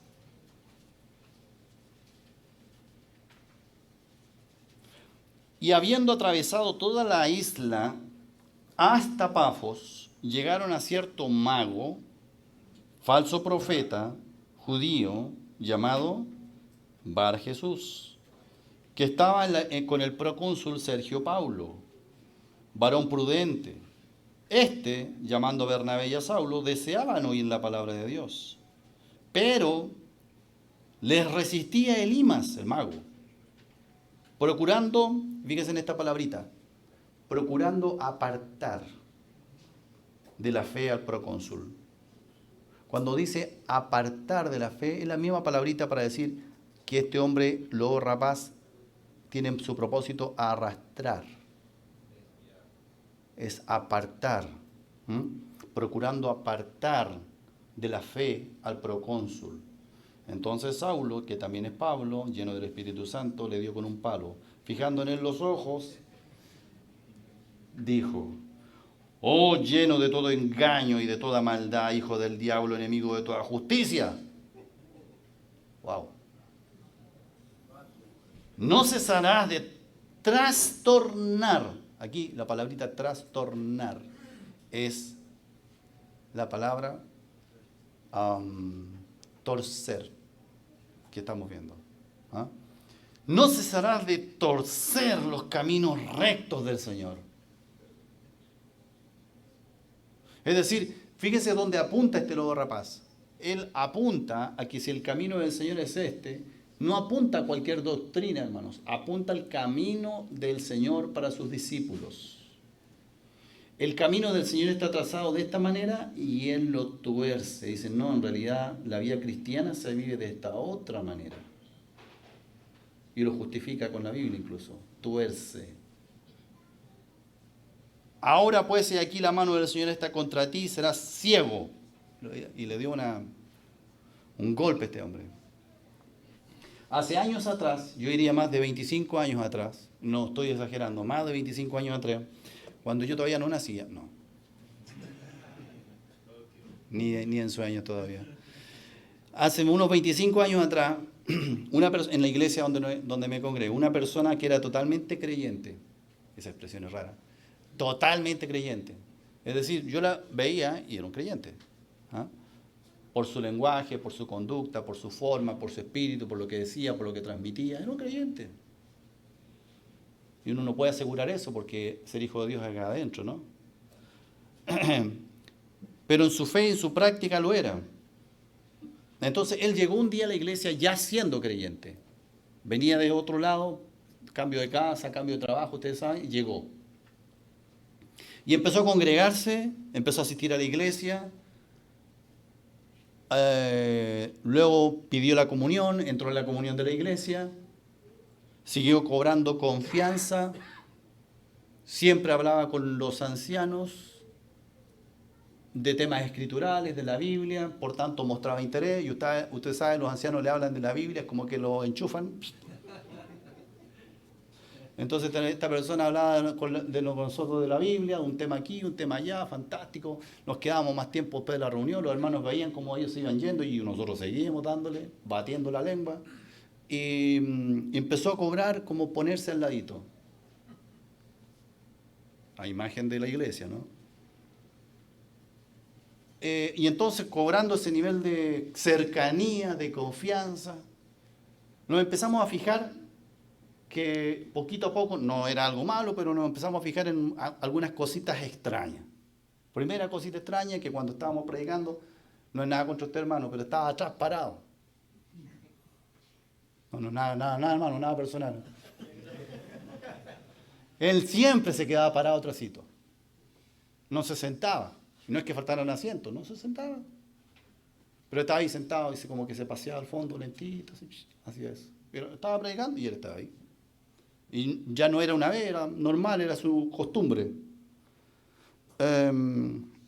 No se sentaba, pero después empezó de a poquito, nos empezamos a dar cuenta que cuando terminaba la reunión, los hermanos se empezaban a parar, a despedir, saludar, todo eso. Él conversaba. Pero como ya le teníamos el ojo puesto encima, así, le teníamos el ojo puesto encima, nos dimos cuenta que no hablaba con cualquier hermano. Hablaba con hermanos más jóvenes, en experiencia en el Señor.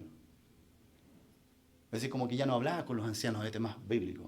No, hablaba con algunos hermanos de mucho menos experiencia en el Señor ahí atrásito. Ya con eso ya le teníamos dos ojos puestos encima.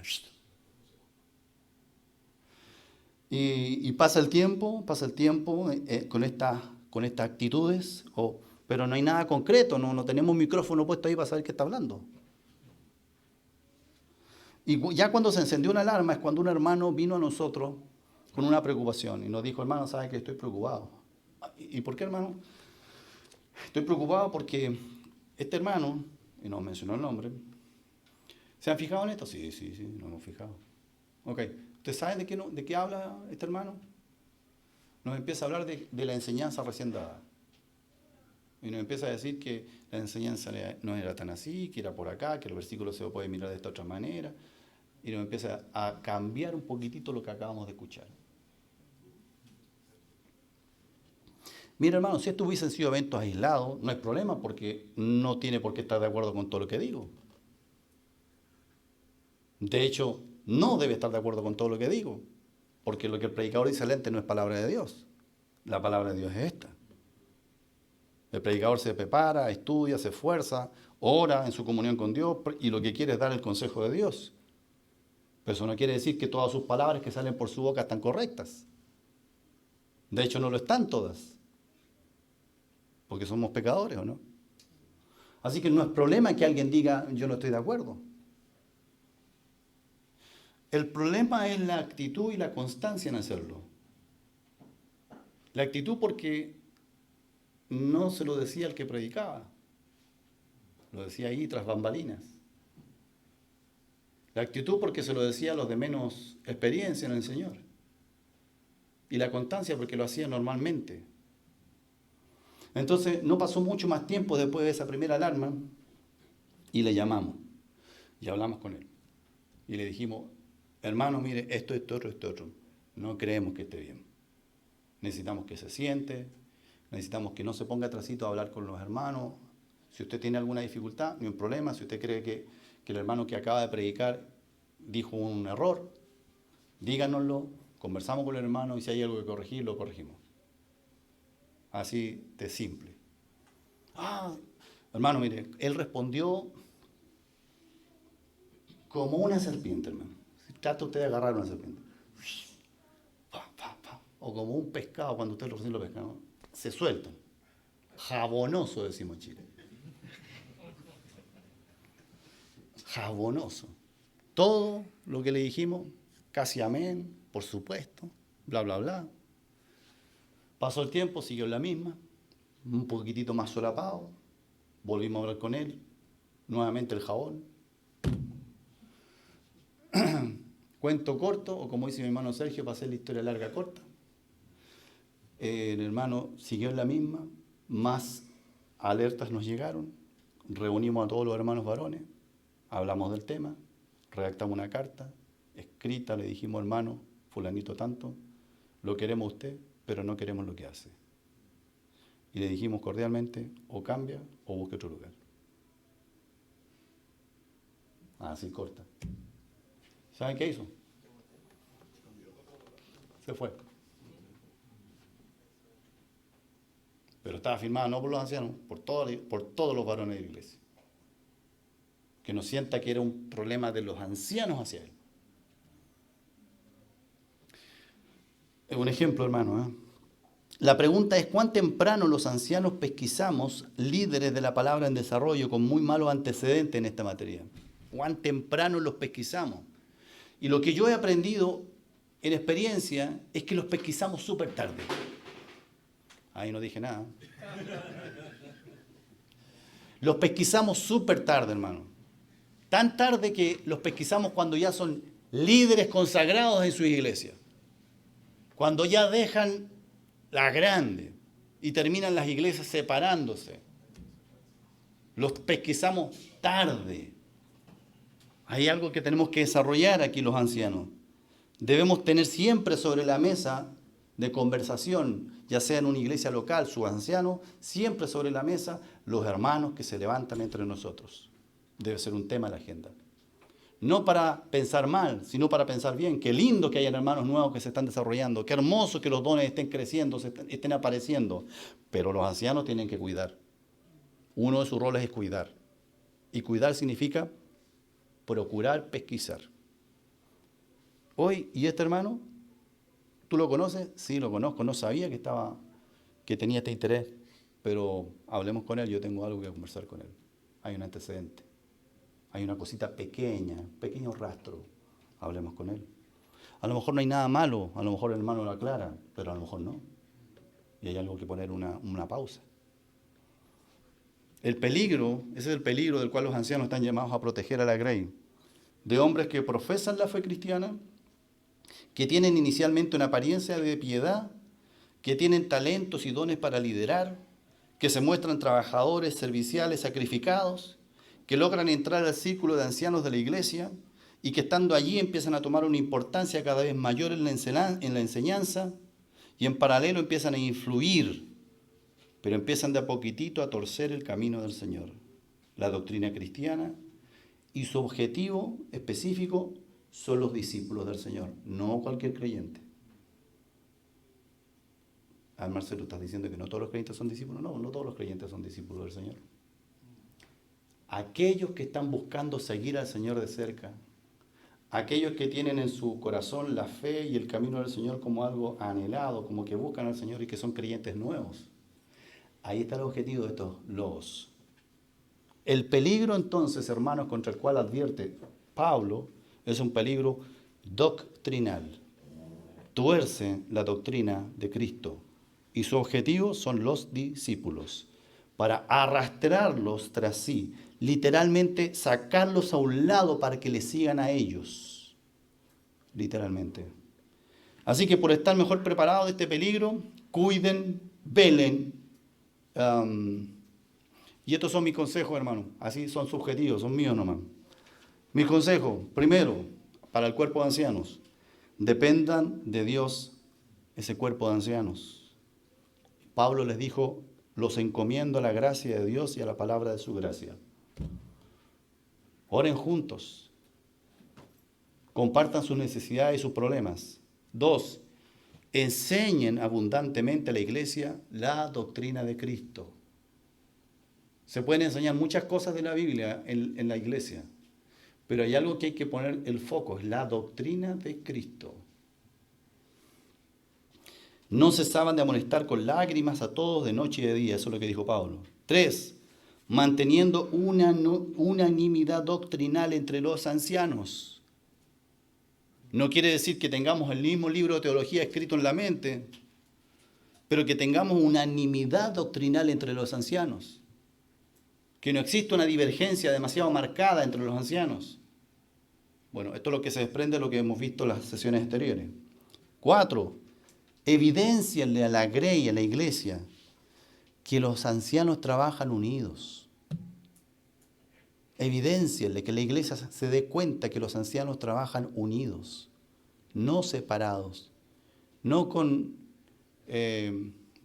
kioscos, le decimos en Chile a los negocios de esquina. ¿Eh? Este es mi kiosco, este es el tuyo. Esta es mi especialidad y esa es la tuya, no nos topemos. Monitoreando muy de cerca y último el desarrollo de los nuevos líderes. Monitoreando de cerca a los que están levantándose entre nosotros como enseñadores. Bien, hermanos, vamos a dejar hasta aquí por el tiempo, creo que ya está cumplido. Hay muchas cosas más que aprender, pero se nos ha acabado el tiempo. Así que vamos a pedir a un hermano que pudiera orar.